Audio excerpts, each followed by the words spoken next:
The chandeliers at Donatello's glimmered like frozen fireworks above a sea of crystal glasses and whispered conversations.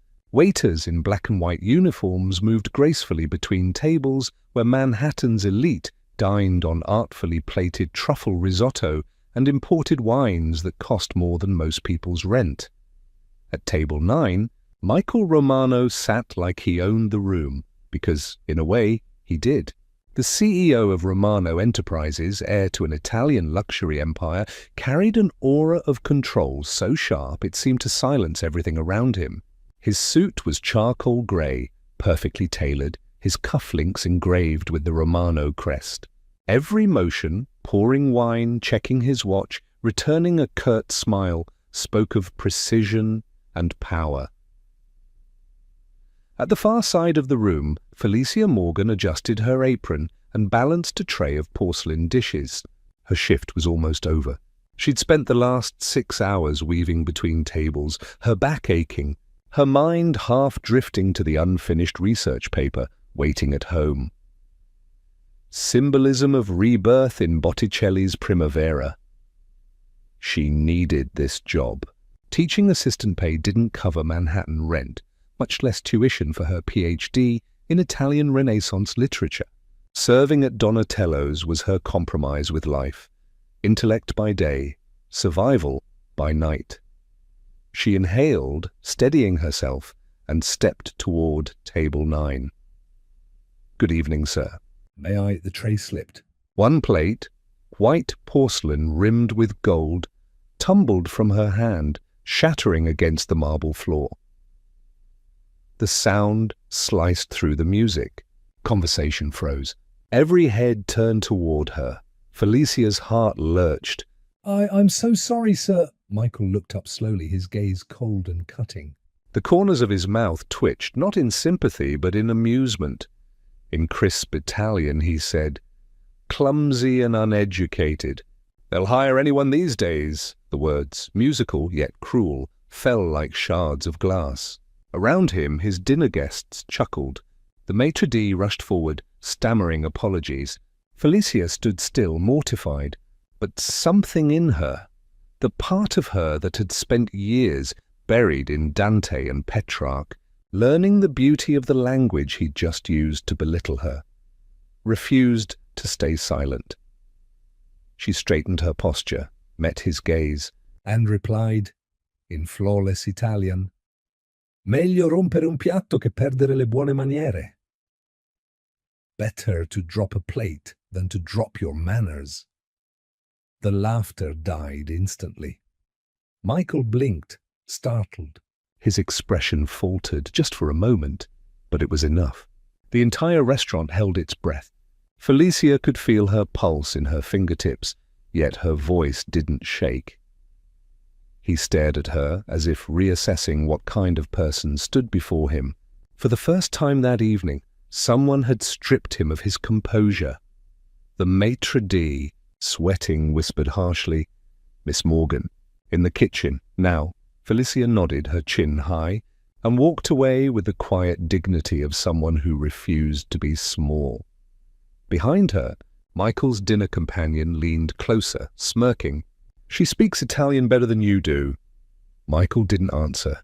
He was still watching the spot where she had stood, an unreadable tension in his jaw. Later that night, Felicia sat alone in her small Brooklyn apartment, lit only by the glow of her laptop. Her name was trending. The waitress who schooled the billionaire. Her inbox overflowed. Strangers cheering her courage, trolls mocking her arrogance, gossip blogs spinning stories she never lived.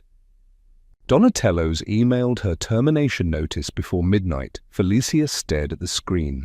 She should have felt regret. Instead, she felt clarity.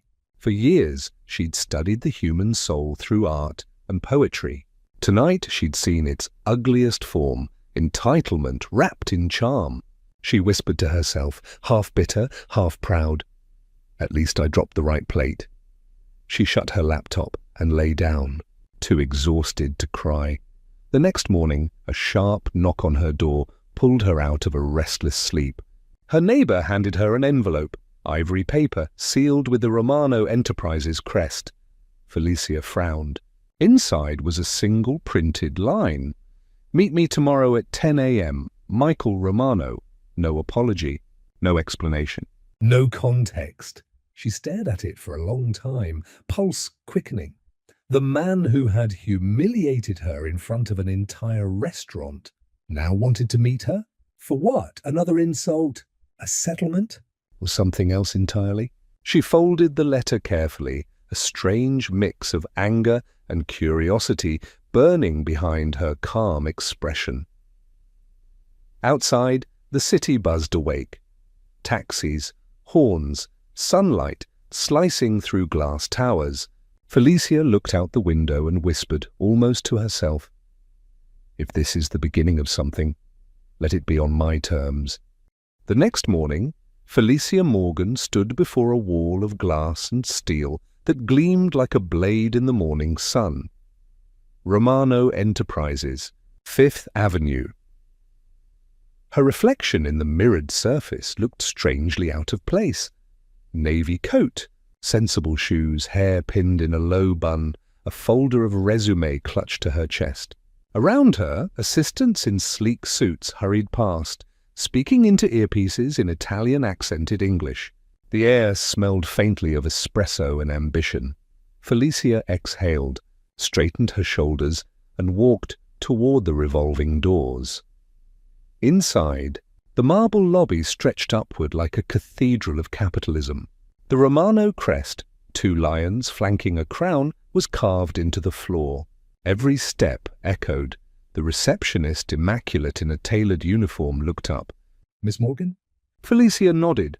"Mr. Romano is expecting you. Top floor." "Take the private elevator." Her pulse spiked. Private elevator? Of course, as the doors slid shut, the mirrored interior reflected her nervous smile. She whispered to her own reflection, "You're not here to apologize. You're here to listen. Just listen." When the doors opened, the world changed. Michael Romano's office was a museum of modern restraint. White walls, glass desks, art pieces that cost more than her student loans. Behind the panoramic window, the skyline of Manhattan glittered like a promise and a threat. He stood by the window, phone in hand, posture effortless, as if the city itself bowed to his authority. His voice, low and controlled, carried across the room. "Sell the shares before market close." "I don't care about optics, I care about control." Then he turned. For a brief second, the same flicker she'd seen at Donatello's, that flash of curiosity, crossed his face.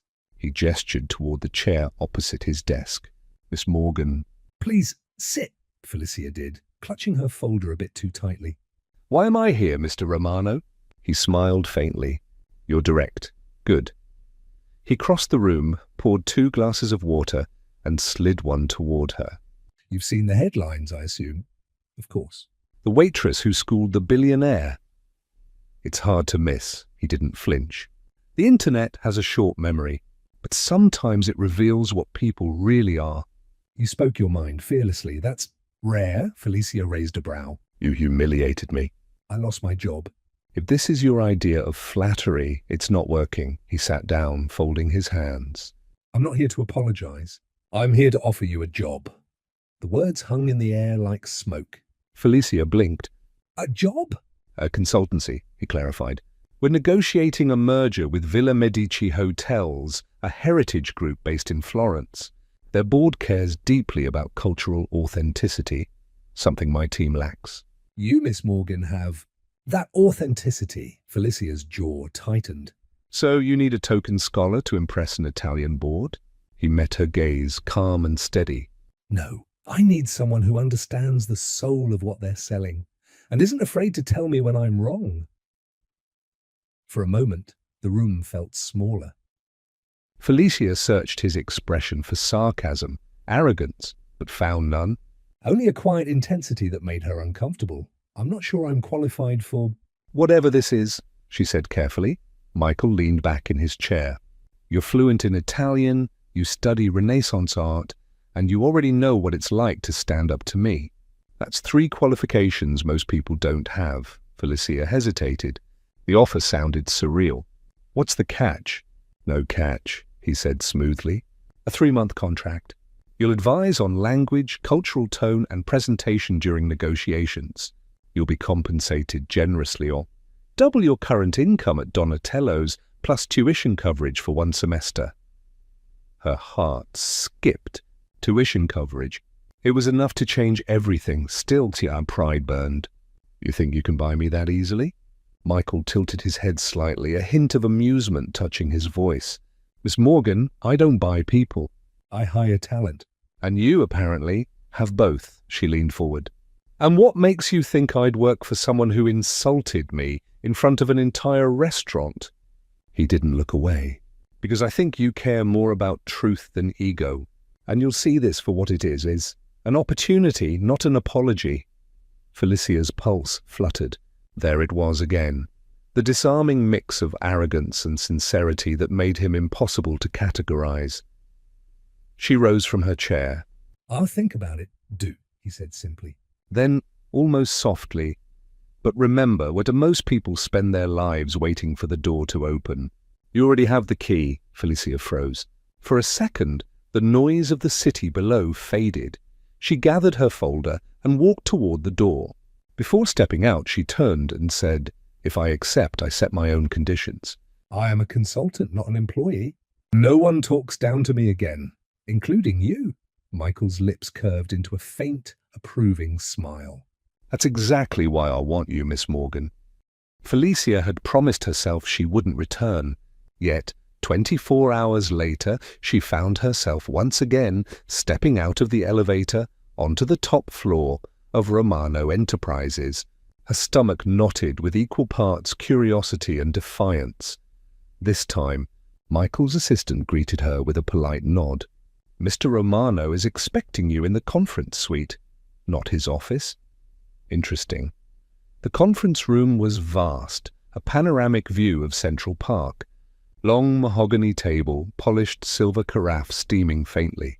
The contrast between the space and her simple navy dress made her feel like she'd stepped into a painting where she didn't belong. Michael entered quietly. His usual sharp suit was replaced by a soft grey one, the tie loosened. There was an ease in his demeanour today. Less CEO, more man. "Miss Morgan," he said, "thank you for coming back." "I almost didn't," Felicia replied. "I suspected as much," he said, motioning for her to sit. "Which is why I made sure today is worth your time." He slid a folder toward her. Inside were printed pages, not contracts, not financial statements, but something far more unexpected, notes from her dissertation proposal. Felicia blinked. "You've read my work?" "Part of it," he said casually, taking a sip of coffee. "Your thesis on the intersection of Renaissance literature and modern identity." "I found it." "Enlightening." She narrowed her eyes. "You actually read academic writing for fun?" He smiled faintly. "For profit. Understanding culture is the most underrated business skill in the world." She couldn't help it. She was impressed. "Just a little." Michael leaned forward. "Tell me, Miss Morgan, what do you think makes Italian heritage so magnetic to the rest of the world?" Felicia hesitated, thrown off by the question. "Because it's not about wealth or status," she said finally. "It's about soul, art, beauty, and imperfection coexisting. The Renaissance wasn't built by perfect people. It was built by dreamers and rebels, like you," he said quietly. The remark landed somewhere between compliment and observation. Felicia looked away, fighting the warmth creeping up her neck. He continued, "That's why I want you on this deal. The Villa Medici project isn't about another hotel. It's about preserving the story of a civilization. And I need someone who understands stories." Felicia looked at him closely, as if trying to decide whether he was real or simply a man who knew exactly what words to use. "You have an answer for everything, don't you?" she murmured. "Only when I mean it," he said. Silence settled between them. Not awkward, but alive, the kind that hums with unsaid thoughts. Finally, she opened the folder again. Before I agree, I need to set a few conditions. Michael's eyes flickered with intrigue. Of course you do. First, she began, her tone firm, I'll speak freely. If something doesn't align with the cultural integrity of the project, I'll say it. Publicly, if necessary. He nodded once. Agreed. Second, I want an academic letter of recommendation at the end of the contract, authored by you, addressed to the faculty committee at Columbia. His lips curved slightly. You plan ahead. I respect that. And third, she hesitated, then added, I don't want this to be a charity. I know I was viral for a week, but I'm not some publicity stunt. That was the only time he looked genuinely offended. Felicia, he said softly, her name rolling off his tongue as though testing it. If I wanted a PR stunt, I'd have hired an actress. I hired you because you're brilliant. And because you're not afraid of me. The words hit her harder than she expected. She tried to mask it with humor. That's debatable. A flicker of amusement passed his eyes. You stood your ground in front of half of Manhattan. I'd say that qualifies. Felicia tapped her pen against the folder, thinking. You're persistent, Mr. Romano. I'm Italian, he replied smoothly. Persistence is genetic. That made her laugh despite herself. The first real laugh since this all began. It startled him too. For a fleeting moment, the walls between billionaire and academic seemed to crumble. Felicia extended her hand across the table. Fine, I'll accept. But if you so much as condescend to me again, this partnership ends. Michael reached for her hand. Firm, warm, steady. Noted, he said simply. Then his tone softened. If I wanted obedience, Miss Morgan, I wouldn't have chosen you. Their eyes met, hers cautious, his quietly intent, and for the first time, Felicia felt that maybe, just maybe, this wasn't a game of power at all. It was the beginning of something far more dangerous, understanding.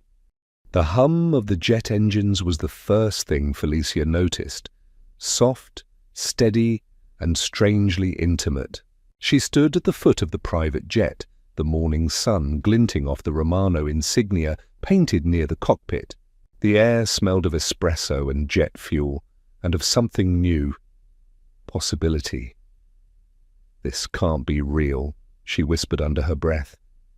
Michael was already at the top of the stairs, crisp in his navy suit, watching her with a faint smirk. You're staring, Miss Morgan. I've just never flown in anything that costs more than my entire student loan, she replied, squinting up at him.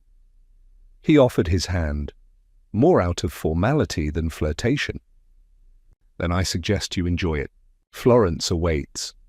She hesitated before taking it, a palm brushing his briefly. Warm, controlled. When she stepped inside, she stopped breathing for half a second. The interior was a world apart. Cream leather seats, walnut paneling, a vase of white orchids on the bar. A world made for men like him, men who never had to think twice about comfort. He motioned for her to sit. Coffee? Please, she said, trying not to sound too impressed. As he poured her a cup himself, not delegating it to his assistant, she studied him. In this quieter light, Michael looked different. The sharpness she'd seen in Manhattan softened here, replaced by something she couldn't yet name. You've been to Italy before? He asked. Only once, Felicia said. A study trip during undergrad. Florence was... She paused, searching for the right word. Overwhelming. Like every corner is alive with ghosts. He smiled faintly. Ghosts are good company. They don't expect anything from you. The way he said it, calm, almost wistful, made her look at him. You say that like you know from experience? He met her eyes briefly, then turned to look out the oval window. I grew up spending summers at Villa Ledetta, just outside Florence. My grandmother used to read Dante to me at dawn. She said the first light was holy, that it made even sinners look like saints. He let out a quiet laugh. She'd be disappointed if she saw me now. Felicia leaned back in her seat, taken aback by his candor.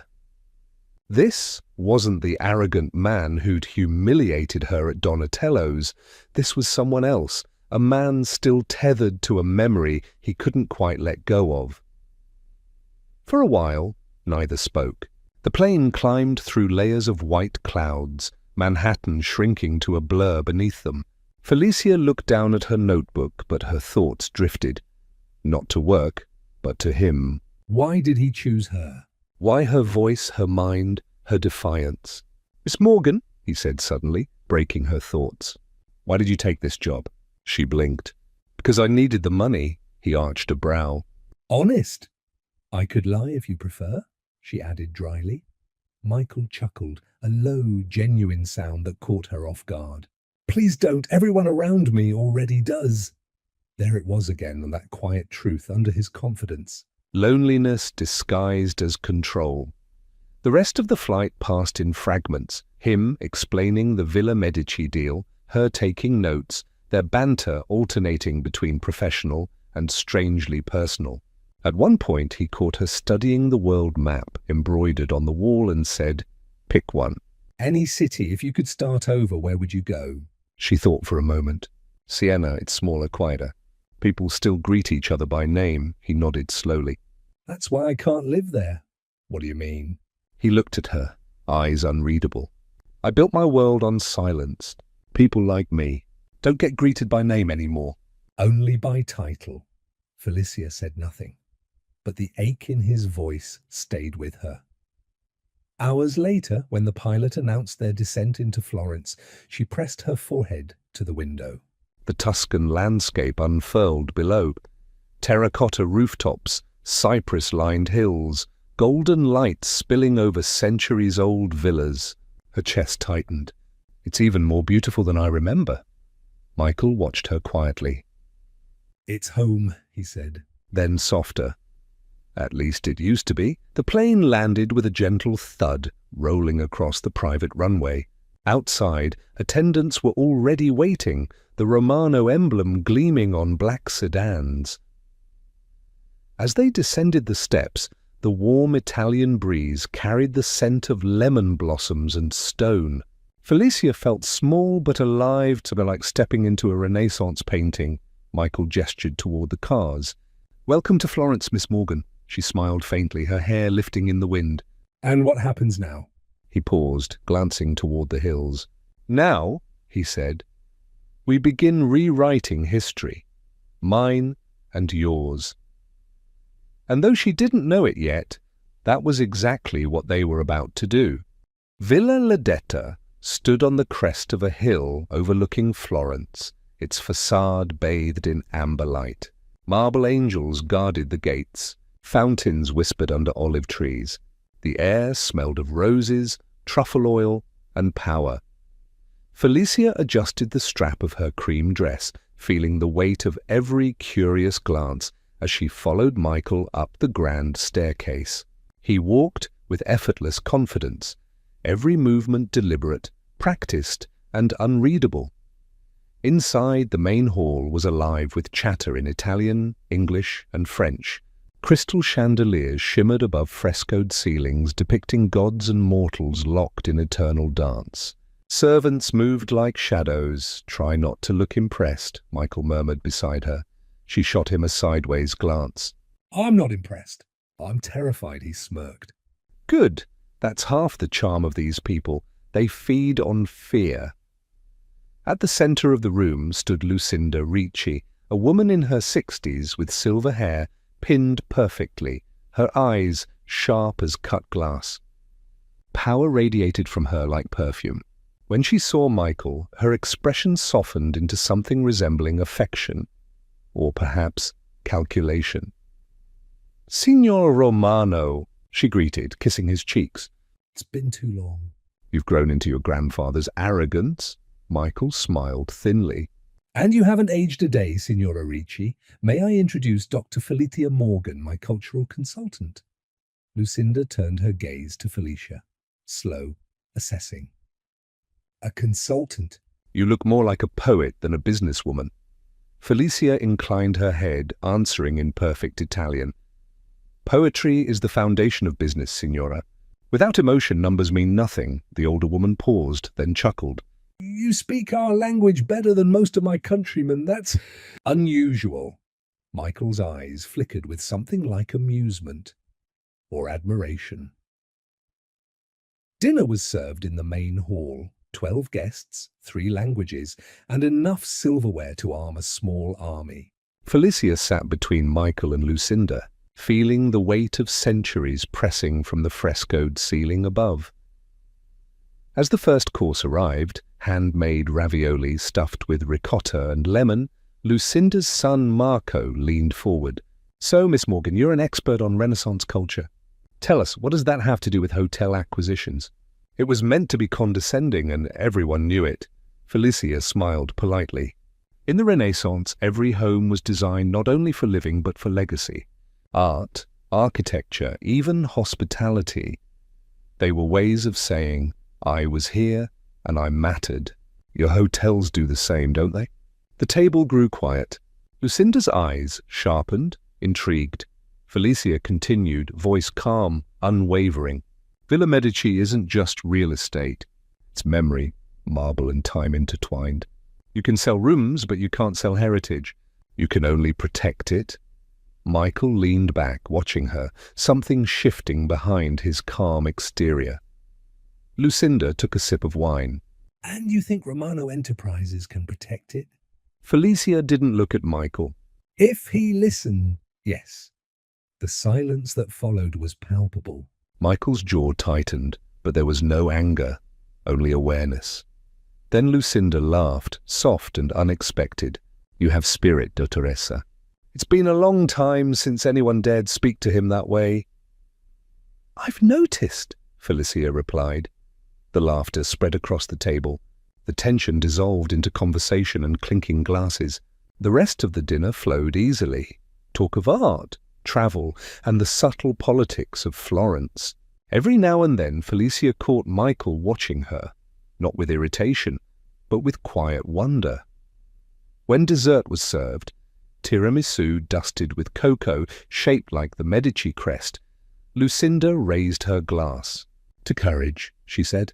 Both in business and in conversation, everyone drank. Michael's glass lingered in the air longer than the rest. Later, after the guests dispersed into the gardens, Michael found Felicia standing alone by the fountain. The moonlight turned the marble water nymphs silver. She looked peaceful, though her hands still trembled slightly. You were extraordinary in there, he said softly. She glanced at him. I didn't plan to lecture your potential partners, if that's what you mean. He shook his head. No, you did more than that. You reminded them. And me. Is what this deal is really about? Felicia smiled faintly. Culture, not control? Humanity, he said, almost under his breath. Something I seem to have misplaced somewhere between Milan and Wall Street. For a moment, neither spoke. The air hummed with cicadas and the faint music from inside. You just saved a $50 million deal, he added finally, half a smile tugging at his mouth. Felicia raised a brow. Maybe it's time you start listening to people who don't agree with you. He laughed softly, the sound genuine, unguarded. Careful, Miss Morgan. You might start thinking you're indispensable. She met his gaze. Maybe I already am. The air shifted. The banter dissolved into silence, the kind that feels less like absence and more like awareness. A breeze stirred the roses around them. Michael looked away first, breaking the spell. Tomorrow, Lucinda wants you to tour the Villa Medici archives. She trusts you now, Felicia nodded. And you? He hesitated, then said quietly, I'm learning. When they returned to the villa, she lingered at the doorway, watching him disappear down the marble corridor. For the first time, she realized that the arrogance she once hated in him might have been armor. And beneath it, there was something fragile, something worth saving, and perhaps, just perhaps, he saw the same in her. The following 2 weeks passed in a blur of meetings, phone calls, and late-night revisions of presentation slides. Felicia barely had time to breathe, but she noticed something remarkable. Michael Romano was not the same man who had insulted her in that Manhattan restaurant. At the Florence office of Romano Enterprises, he sat beside her, sleeves rolled up, hair disheveled, a pencil tucked behind one ear as they pored over historical blueprints of Villa Medici. He asked real questions, and for once he listened. "Do you think this fresco is original?" he asked, pointing to a photo of faded angels. Felicia leaned closer, her voice calm but assured. "Yes, the brushwork resembles Giulio Romano's early style. If you restore it, use mineral pigments, not acrylic. Otherwise, the colors will die." He studied her profile for a long moment, then nodded. "You sound like you've done this all your life," she smiled. "You sound like a man learning to care." Their eyes met briefly, and something electric passed between them before he looked away, pretending to jot notes. The days grew warmer. Florence shifted into summer. The streets below their hotel balcony were alive with laughter and the distant echo of violins. One afternoon, after a 12-hour meeting with the Ricci board, Felicia found Michael sitting alone on the terrace, jacket off, tie loosened, staring at the cityscape. A half-finished glass of Chianti rested on the table beside him. "You look like you're negotiating with the sky," she teased, stepping closer. He chuckled softly. "At least the sky doesn't interrupt me."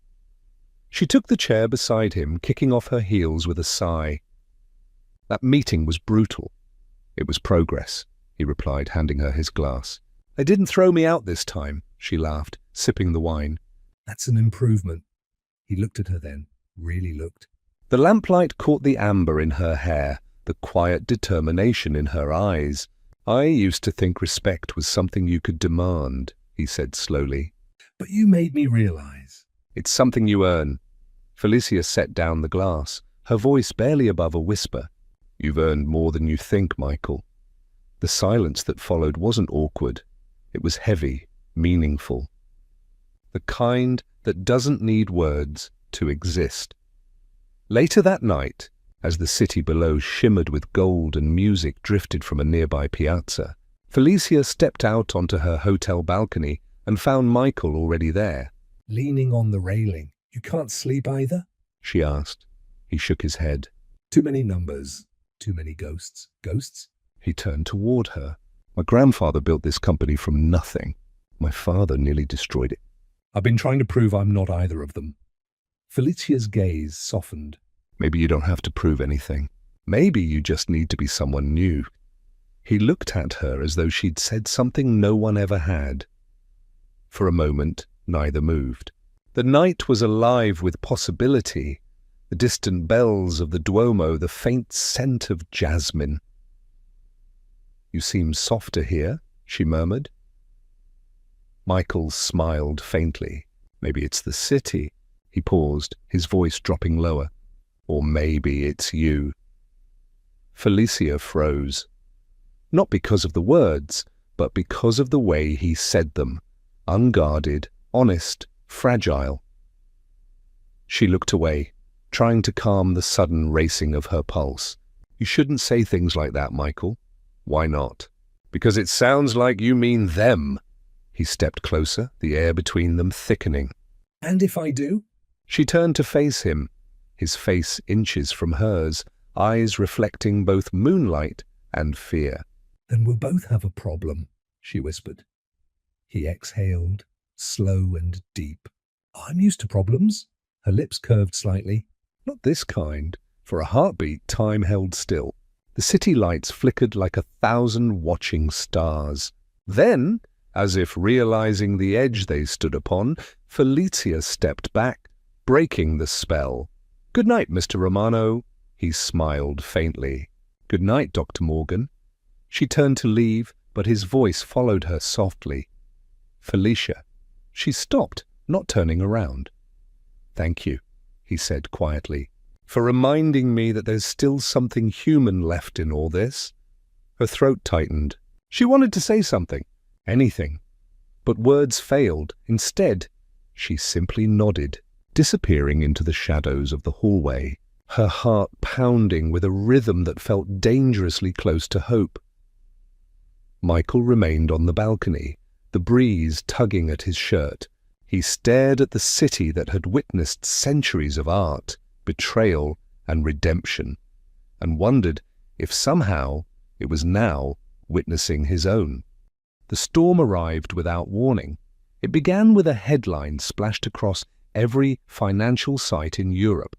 Romano Enterprises accused of manipulating cultural heritage funds. Bellamy Group demands investigation. Within hours, Michael's phone wouldn't stop ringing. investors panicked. Lucinda Ricci requested an urgent meeting. The press camped outside the Villa Medici estate, hungry for scandal. Felicia found him pacing in the conference room, tie gone, sleeves rolled up, fury carved into every line of his face. "They want blood," he muttered, slamming his phone onto the table. "Bellamy thinks he can destroy me with one lie." Felicia closed the door softly behind her. "Then don't let him," he turned sharply. "You don't understand." "I do," she interrupted, stepping closer. "I understand that if you respond with anger, you'll only prove his point." Michael's jaw tightened. "You think I should just sit here while my company burns?" "I think," she said evenly, "You should show them who you really are." He stared at her, the same woman who once threw his arrogance back in his face, and now stood between him and his own downfall. By noon, the Ricci family boardroom was full. Lucinda sat at the head of the table, poised, unreadable. Michael presented the project reports, the restoration budgets, every receipt and grant record he had. His voice was steady, but his eyes betrayed sleepless nights. When Lucinda finally spoke, her tone was cold. "The accusations are serious. If even part of this is true, our partnership could ruin us." Michael inhaled deeply. "Then verify it. Audit everything. You'll find nothing false," the room murmured. But Lucinda's gaze shifted toward Felicia, who sat quietly beside him, her notebook open. "And you, Miss Morgan," Lucinda said, "do you believe in him?" All eyes turned to her. Felicia froze for a heartbeat. She could feel Michael's gaze, the silent question behind it. "Will you stand by me?" She rose to her feet slowly, her pulse pounding. "Yes," she said, her voice clear, "because I've seen how he works. Not as a tycoon, but as a man who finally understands what heritage truly means." She glanced around the table. "He doesn't want to own Villa Medici. He wants to preserve it. He listened to every expert, even me, the woman he once humiliated." "That's not arrogance. That's growth." Silence. Even Lucinda's expression softened slightly. Michael looked at her, something raw flickering in his eyes. Gratitude, disbelief, and something deeper. Later, when the meeting ended and Lucinda promised a temporary pause instead of termination, Felicia walked out into the courtyard. The sun was setting over Florence, the sky painted in rose and gold. Michael followed her, footsteps echoing softly on the marble. "You didn't have to do that."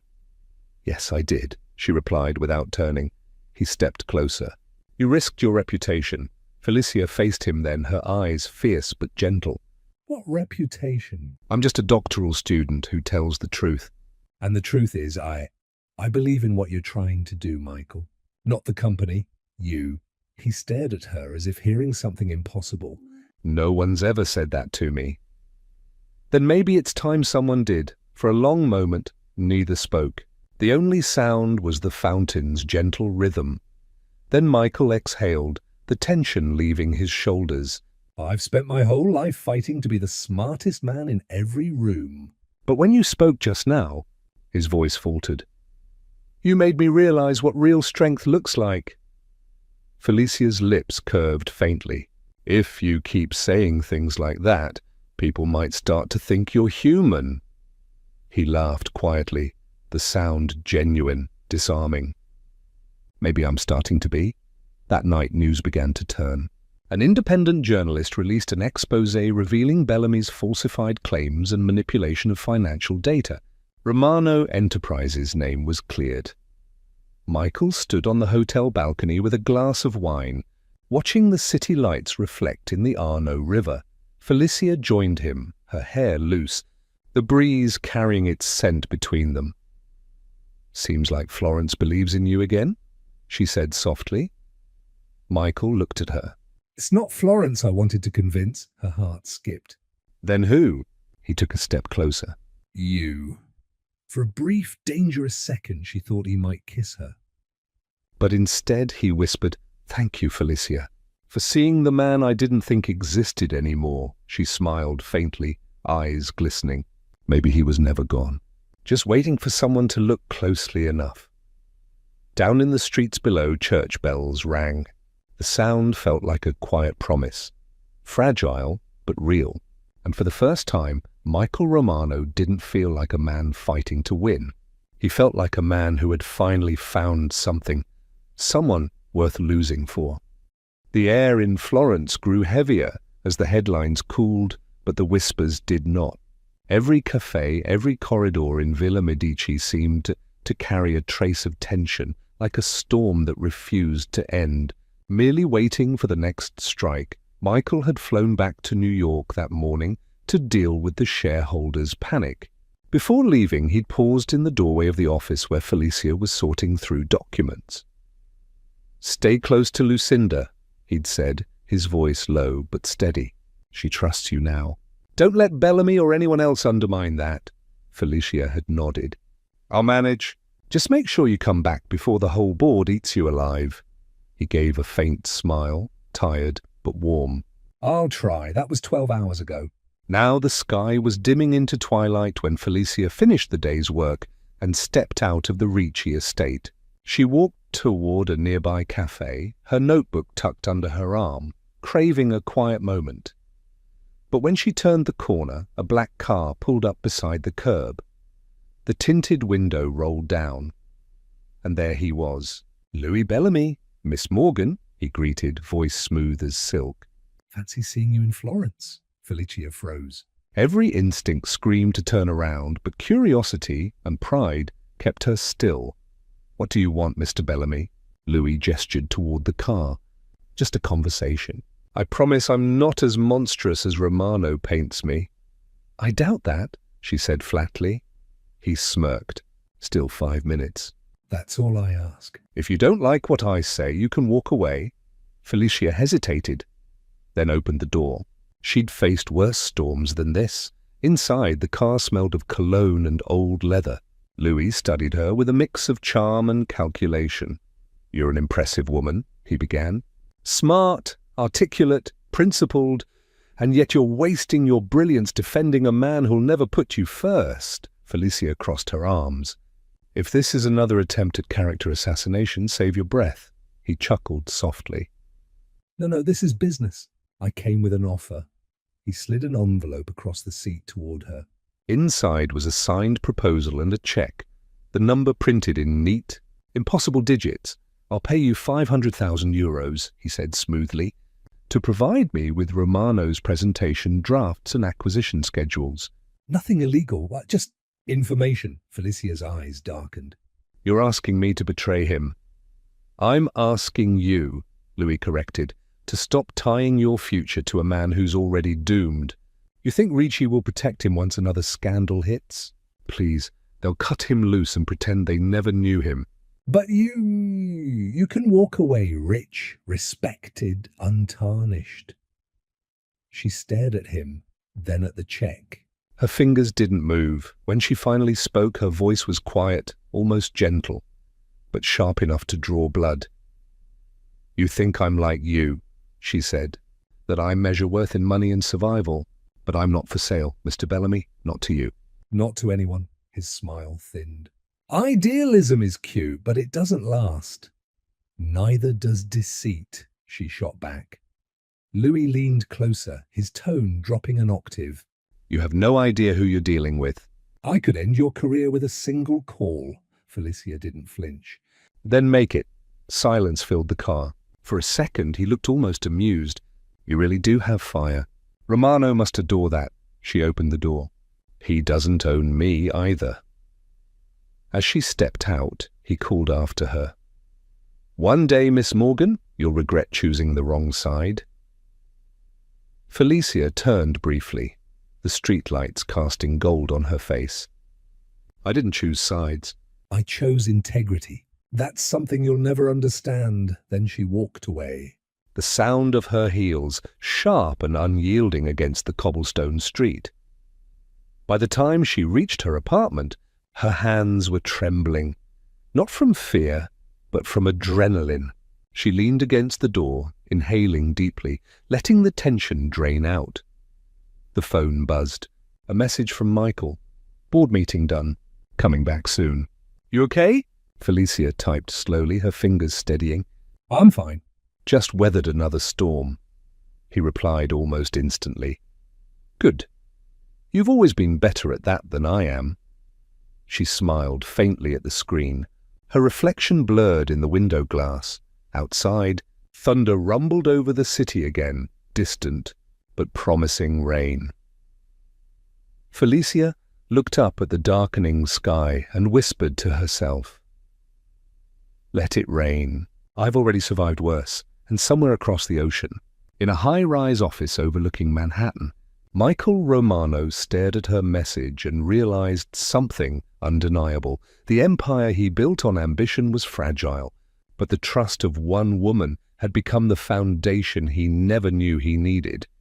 The next morning, the sun rose pale over Florence, painting the old city in a wash of muted gold. Felicia hadn't slept. Her mind kept replaying Louis Bellamy's smug face, the check he'd placed before her, and his final warning. One day, you'll regret choosing the wrong side, but the longer she thought about it, the clearer her conviction became. She hadn't chosen the wrong side. She had chosen what was right. Still, as she arrived at the Ricci estate for another day of meetings, a knot of unease coiled in her chest. Something felt off. The staff were whispering. Lucinda's assistant avoided eye contact, and when Felicia entered the conference room, she found the morning papers spread across the table. The headlines screamed in bold Italian type, "Romano accused of strong-arming family business into sale." Felicia froze. The article detailed a claim that Michael Romano had used legal pressure years ago to force a small, family-owned hotel in Tuscany, Villa Aurelia, to sell to one of his subsidiaries. Her heart sank. This was exactly what Bellamy had hinted at. Lucinda Ricci entered moments later, poised as always in an elegant cream suit. Her gaze met Felicia's, calm, unreadable. "I assume you've seen the papers," she said. Felicia nodded slowly. "Is it true?" Lucinda didn't answer right away. She walked to the window, looking out over the gardens before turning back. "What do you believe, Miss Morgan?" Felicia hesitated. I don't know. Michael isn't the man those headlines describe. "But I can't ignore what's written either." Lucinda studied her a moment longer, then said simply, "Come with me." They left the main villa and drove an hour south, through winding Tuscan roads lined with cypress trees. Felicia stayed silent, the tension coiling tighter with every turn. Finally, they stopped before a weathered stone building draped in ivy, Villa Aurelia, the very hotel from the article. Lucinda led her through the small courtyard. Inside, the air smelled of lemon oil and old marble. Photographs lined the walls, black and white images of a family spanning generations. An elderly man approached, leaning on a cane. "Lucinda! It's been too long. This is Signor Alberti," Lucinda said. "He and his family own this place." Felicia blinked. "Own, but the article said—" Alberti smiled faintly. "That Romano forced us to sell? Ah, yes. That lie has been following us for years." He motioned for them to sit. "The truth is simpler and far more human. Our hotel was drowning in debt. Romano Enterprises had every legal right to acquire it. But instead, Michael Romano came here himself. He restructured the debt, paid off our taxes, and insisted we keep ownership. He said this place was a piece of Italy that shouldn't be lost to a corporation." Felicia felt her throat tighten. "You never told anyone?" Alberti chuckled softly. Not everyone needs applause to do good. Lucinda gave her a knowing look. Now you understand why I trusted him, and why I trust you. Felicia swallowed hard, emotion building in her chest. Thank you for showing me this, the old man nodded. Tell Michael he's always welcome here, and that Villa Aurelia still serves the best espresso in Tuscany. On the drive back, silence filled the car. The quiet kind that carried weight, not discomfort. Felicia stared out at the rolling hills, heart heavy but warm. Lucinda finally spoke. You remind me of him, you know. The same fire, the same stubborn belief in people. Felicia smiled faintly. Sometimes that belief hurts. Yes, Lucinda agreed. But it also saves. When they reached Florence, Felicia thanked her and stepped out.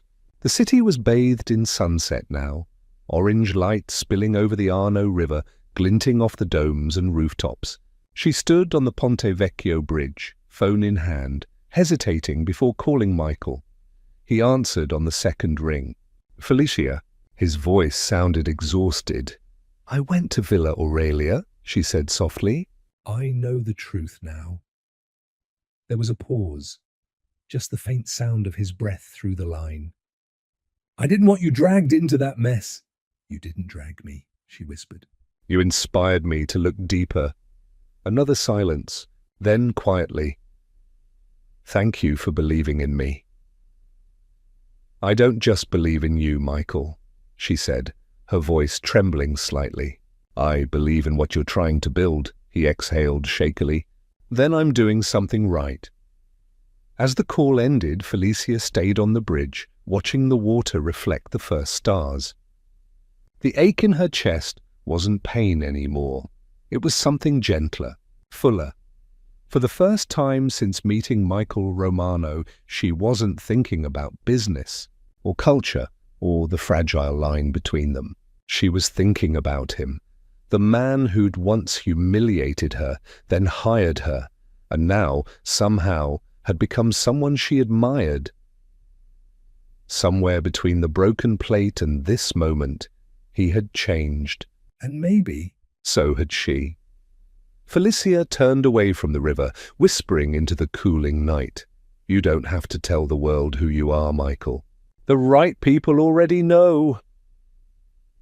And as she walked back through the narrow streets of Florence, the bells of Santa Maria del Fiore began to ring, soft, solemn, and full of promise. 3 days later, the storm broke. Florence woke to news that would ripple through every financial outlet in Europe. Louis Bellamy's empire had collapsed. Emails, bank records, and falsified contracts were exposed, each one traced back to his attempt to sabotage Romano Enterprises. Michael Romano returned to Florence that morning, his private jet landing in a veil of mist over Peretola Airport. For the first time in weeks, he looked lighter. Not because the crisis was over, but because he'd chosen to face it with truth instead of pride. Felicia met him at the entrance of Villa Ledetta. He looked tired, the kind of exhaustion that came from sleepless nights and battles fought in silence. But when he saw her, something in his expression softened. You were right, he said simply. Bellamy fell on his own lies, Felicia smiled faintly. I heard. The papers are calling it the Romano Redemption. He huffed out a dry laugh. Redemption is too generous a word. I didn't do this to clear my name. I did it because you made me remember why I started in the first place. Felicia blinked, momentarily caught off guard. His voice wasn't the sharp, commanding tone she'd known when they first met. It was quieter, steadier, almost human.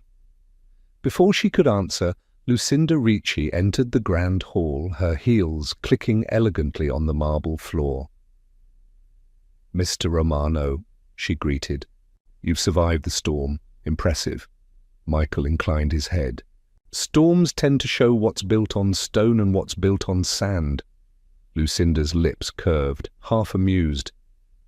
A poetic metaphor. Perhaps you've been spending too much time with Miss Morgan. Felicia flushed slightly. But Lucinda continued before either of them could respond. I've reviewed the documents, she said, and I'm ready to proceed with the signing. However, I have one additional condition, Michael's brow arched, which is, Lucinda turned toward Felicia, her gaze steady, that Miss Morgan remains part of this project permanently, as cultural heritage advisor for the entire Villa Medici chain. Felicia froze. What? Lucinda raised a hand. I've seen how you handle people, Miss Morgan. You don't just understand culture, you understand integrity. This project needs that, now more than ever. Then her eyes flicked back to Michael. Do we have an agreement, Mr. Romano? The room seemed to hold its breath. Felicia could almost hear the faint hum of her own pulse. This was more than a job offer. It was a test. Would Michael agree to tether his empire to her? To trust the woman who'd once defied him in a restaurant full of strangers? Michael didn't hesitate. Yes, he said quietly. On one condition. Lucinda lifted a brow. Oh, that she's free to challenge me whenever I forget what this project stands for, he said, because she's the reason it means something now. The words hung in the air, simple but heavy with meaning. Lucinda smiled, slow and knowing. Then I believe we have a deal. She signed the final page with a deliberate flourish, then extended the pen to Michael. He took it, glancing once at Felicia before signing beside her. When he placed the pen down, a strange silence followed, not awkward, not tense, peaceful, like something that had long been broken had just been made whole again. Lucinda rose gracefully. I'll leave you two to celebrate. You've earned it.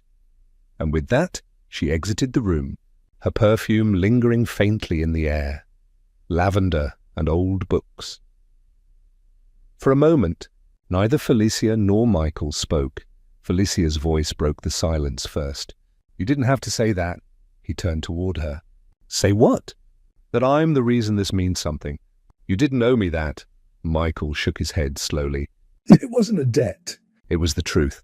He stepped closer, the afternoon light catching in his dark eyes. When I met you, I thought I was teaching you about my world, but it turns out you were the one teaching me about mine. Felicia's heart stumbled. Michael, he smiled. Not the polished CEO smile, but something raw and genuine. You once told me that respect is the true language of love. I didn't understand it then. But I do now. She exhaled shakily, caught between disbelief and something dangerously close to longing. Careful, she murmured. That almost sounded like a confession. Maybe it was, he said softly. They stood there, framed by sunlight streaming through the tall windows, the city of Florence humming quietly beyond. For the first time, Felicia didn't feel like the girl who'd dropped a plate in front of a billionaire. She felt like someone who belonged, not because of status, but because she'd earned her place in his world. Michael looked down at her, eyes full of quiet promise. Stay, not for the contract, for what comes after. Felicia hesitated only a moment, long enough to remember who they'd been and what they'd survived, before she whispered, I'm not going anywhere. The city of Florence shimmered that evening, golden light spilling across terracotta rooftops, the Arno glinting like liquid glass beneath the fading sun. Felicia and Michael walked side by side down a narrow cobblestone street, the chaos of business meetings and media headlines now replaced by the quiet murmur of the city at dusk. They stopped in front of a small trattoria tucked between ivy-covered walls. The sign above the door read, Trattoria del Cuore. Here? Felicia asked, amused. You? In a place that probably serves wine in mismatched glasses? Michael smirked. After the week we've had, I think we both deserve something real. The owner, a silver-haired woman in her 70s, recognized him instantly, but said nothing, only smiled knowingly and led them to a corner table by the window. Candles flickered. Outside, the hum of vespers faded into the evening air. For a while, they didn't talk.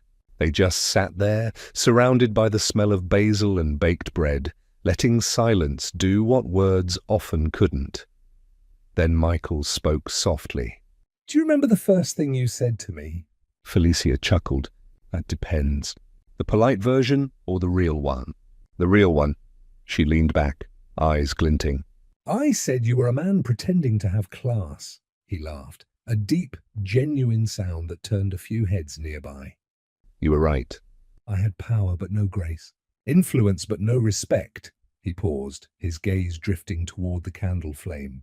Somewhere along the way, I started believing that being feared was the same as being respected. But you shattered that illusion. Felicia smiled faintly. You make it sound like I did something noble. I was just trying not to lose my job. He shook his head. No, Felicia. You reminded me that strength isn't about dominance. It's about humility.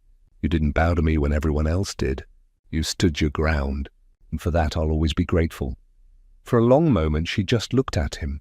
The once cold CEO who had insulted her now sat before her, vulnerable, unguarded, human. Her voice softened. You know, I never really hated you. I hated how easy it was for you to hurt people. He looked up, meeting her eyes. And I hated how afraid I was to care. The waiter arrived with 2 plates of pasta, pappardelle al ragout, steaming and fragrant. Neither touched the food immediately. Felicia's fingers brushed the rim of her glass. So what happens now, Michael Romano? The contract signed. The crisis is over. You've won, he smiled, a quiet, thoughtful smile. Winning used to mean closing a deal, buying a company, proving I was right. Now it just means sitting here with you. She looked away, pretending to study the candlelight. That's dangerously close to romantic. Maybe I'm learning, he said. The rest of dinner passed like that. Easy, unforced. Filled with quiet laughter and the kind of glances that carried more meaning than any words could. When they finally stepped out into the cool night air, Florence lay beneath 1,000 stars. Michael turned to her. Felicia, can I tell you something without sounding like the arrogant man you once met? You can try, she teased. He exhaled. You made me remember who I wanted to be before ambition got in the way. You made me want to build something that lasts. Not just a company, a life, her breath caught. Michael. But he didn't push. He just smiled, tucking his hands into his pockets. Good night, Felicia. She watched him walk away, his figure disappearing into the glow of the streetlights. And for the first time in years, she felt something like hope. 6 months later, spring returned to Tuscany like a soft exhale. The gardens of Villa Medici were alive again, roses in bloom, fountains whispering, and the scent of lemon trees carried on the wind. Felicia walked along the stone path, now dressed in a flowing ivory gown, her notebook tucked under one arm. She'd been living in Florence for 3 months, officially the cultural heritage advisor for the entire chain. She didn't expect him that day, but when she turned a corner, there he was, Michael, standing by the fountain where they'd first argued with Francesca Ricci 6 months ago. He wore no suit, just a crisp white shirt with sleeves rolled, his hair ruffled slightly by the breeze. You're early, she said, surprised. He smiled. I've been waiting for the right moment. Felicia tilted her head. For what? Michael stepped closer, his expression steady but eyes shimmering with emotion. For this. From his pocket, he took out a small velvet box, old, worn, the kind of box that carried stories. Inside was a delicate ring, the gold dulled by age, the diamond modest but timeless. It belonged to my grandmother, he said. She used to say love isn't about perfection. It's about persistence. Felicia's lips parted, but no sound came out. He knelt slightly, not the grand, theatrical gesture of a billionaire, but something deeply sincere. From the moment you stood up to me in that restaurant, you've challenged everything I thought I knew about love, respect, and what it means to be seen. You changed me, Felicia, completely. Her eyes brimmed with tears. Michael. He smiled softly. So will you let me keep learning with you? The world seemed to still. The breeze quieted, the sun dipped low, casting a golden halo around them. Felicia nodded through her tears, whispering, "Yes." He slipped the ring onto her finger. It fit perfectly, as if it had been waiting for her all along as he pulled her into his arms. The bells of Florence rang faintly in the distance, echoing through the gardens, from a broken plate to a lifelong promise. Their story had come full circle.